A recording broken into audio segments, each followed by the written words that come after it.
একটা অনুভব তুমি টিকিয়ে আমাকে দেখিয়ে দাও।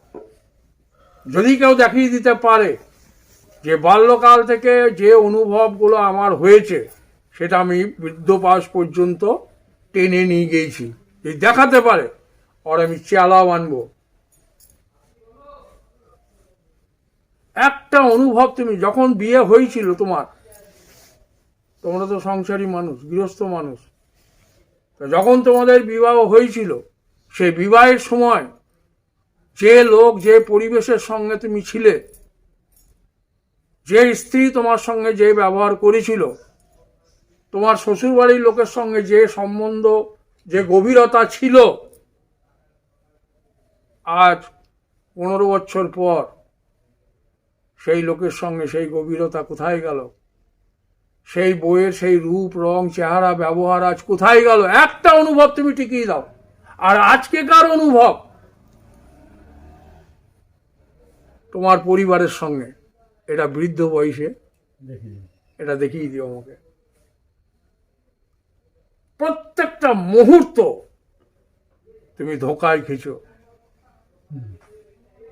আর গুরু যে অনুভবে তোমাকে নিয়ে যেতে চাইছে সেই অনুভব কেটে দেবার কারো ক্ষমতা নাই। পূর্বেও যে ছিল, যে অনুভবে তুমি ছিলে, এখনো সেই অনুভবই আছো, দেহত্যাগের পরও তুমি সেই অনুভবে থাকবে। এই কথাই প্রথম অবতার পুরুষ এসে বলে গেছিল, সেই কথাই আজ আমি গাইছি। আমি একটা কল্পনার কথা বলছি না, একদম বাস্তব কথা বলছি তোমাদিকে, বিজ্ঞান ভিত্তিক কথা বলছি। যা তুমি তাই আমি তোমাকে ফাটাইছি, তোমাকে আমি কোনো গুরু মন্ত্র কানে দিচ্ছি না ঘর বন্ধ করে, ওপেন বলছি।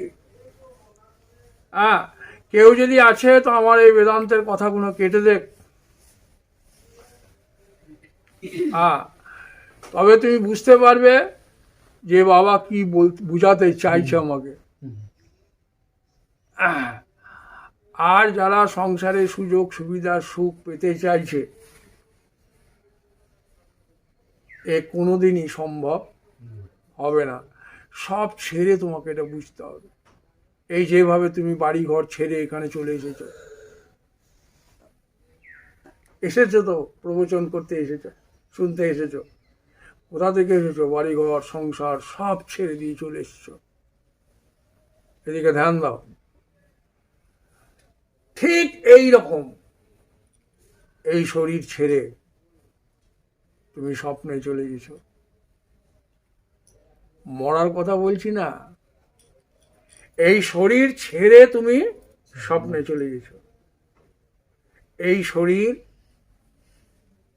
এই চোখ, এই মুখ, এই কান স্বপ্নের শরীরে কোনো কাজে লাগছে না। কেন না এই শরীর থেকে তুমি সব প্রতিশোধ সূক্ষ্ম শরীরে চলে গেছ। সেখানে সংসার, সেখানে দেহ নতুন হয়েছে।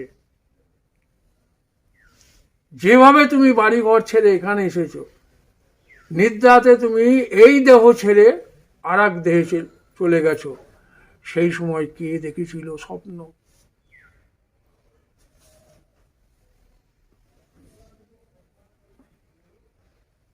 তুমি দেখেছিলে না এই শরীর দেখেছিল? এই চোখ তো দেখেনি। সেই সময় বসে কে দেখেছিল স্বপ্ন? আর কেই বা ঘুমিয়েছিল? তুমি কোন পরমাত্মার কথা আমাকে শোনাইছ?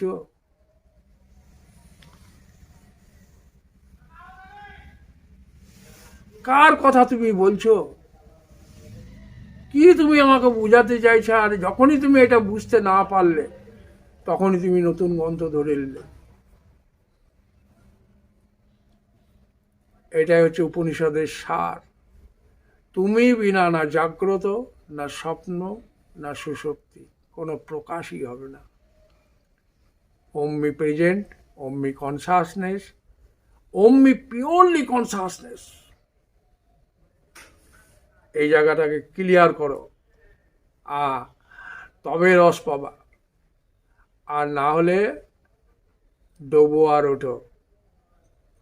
কোনো মন্ত্র আজ পর্যন্ত হয়নি, কোনো অনুষ্ঠান আজ পর্যন্ত হয়নি, শুনে রেখে দাও।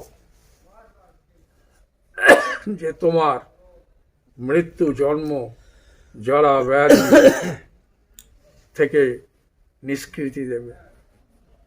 যা হচ্ছে সব সাময়িকই।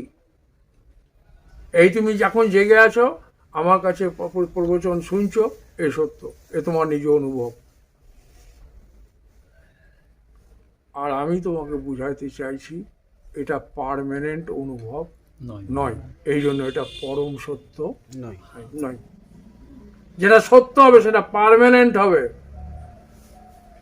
একটা অনুভব দেখাও তুমি যেটা পার্মানেন্ট, আর যেটা পার্মানেন্ট নয় সেটা অবশ্যই কল্পনা হবে। তোমার অনুভব সমস্তটাই কল্পনা। কেন কল্পনা? পার্মানেন্ট নয়। যেটা পার্মানেন্ট নয় সেটা মিথ্যা ছাড়া কি হতে পারে? স্বপ্ন পার্মানেন্ট নয়, জাগ্রত পার্মানেন্ট নয়, দেশ, কাল, মাস, বছর পার্মানেন্ট নয়। পার্মানেন্ট শুধু এক পরমাত্মা। সে কোথায় আছে? তোমাতে। এই জন্য তুমি সোহম, তুমি শিবস্বরূপ। উত্তিষ্ঠং জাগ্রত প্রাপ্য বরাহ নিবেদিত ক্ষুরস্ব ধারা নিশিতং দুর্গম পতস্থ কবয় বদন্তি। কেবল তুমি জাগো। আর কাল ঘুমে ঘুমিও না। এ উপনিষদ বলছে, কঠোপনিষদের কথা এটা। উত্তিষ্ঠং জাগ্রত প্রাপ্য বরাহ নিবেদিত ক্ষুরস্ব ধারা। এই ক্ষুরের থেকেও তীক্ষ্ণ ধার এই পথ, কত সূক্ষ্ম। তুমি এগিয়ে চলো, পেছন ফিরে তাকিয়ে দেখো না যে কতটা এগোলাম। তুমি শুধু এগিয়ে চলো, জাগো, তুমি জাগো। যদি তুই কখনো ঘুমিয়েছিস তো স্বপ্নকে দেখলো। যদি তুই ঘুমিয়েছিলি তো সুষুপ্তিতে জগৎ ছিল না, এর প্রমাণ কে দিলে? আর যদি তুই এখন ঘুমিয়ে আছিস, না জেগে আছিস, এখন তো ঘুমিয়ে আছিস। যদি জাগতিস তো জগৎ বলে কিছু থাকতো না। নিদ্রায় আমি গেছি, স্বপ্ন দেখেছি। কিভাবে দেখেছি? হুঁসাবাসে দেখেছি, হুঁসে দেখেছি। সুষুপ্তির মতন বেহুঁশি নাই, হুঁসিই দেখছি। স্বপ্ন চলে গেল, হুঁসাবাসেই চলে যাওয়া দেখেছি। জাগ্রত চলে এসছে সকালে। কিসে দেখছি? হুঁসাবাসী জগতের আশা দেখেছি। কিন্তু আজ পর্যন্ত একটা মানুষ হুঁসাবাসে জগতের চলে যাওয়া দেখেনি। যদি হুঁসাবাসে জগৎ চলে যায় তার নামই হলো আধ্যাত্ম জ্ঞান। এরকম মানুষ এই সংসারে খুব কম জন্ম নিয়েছে। ওর কাছে আর জগৎ কোনো দিনই দাঁড়াবে না।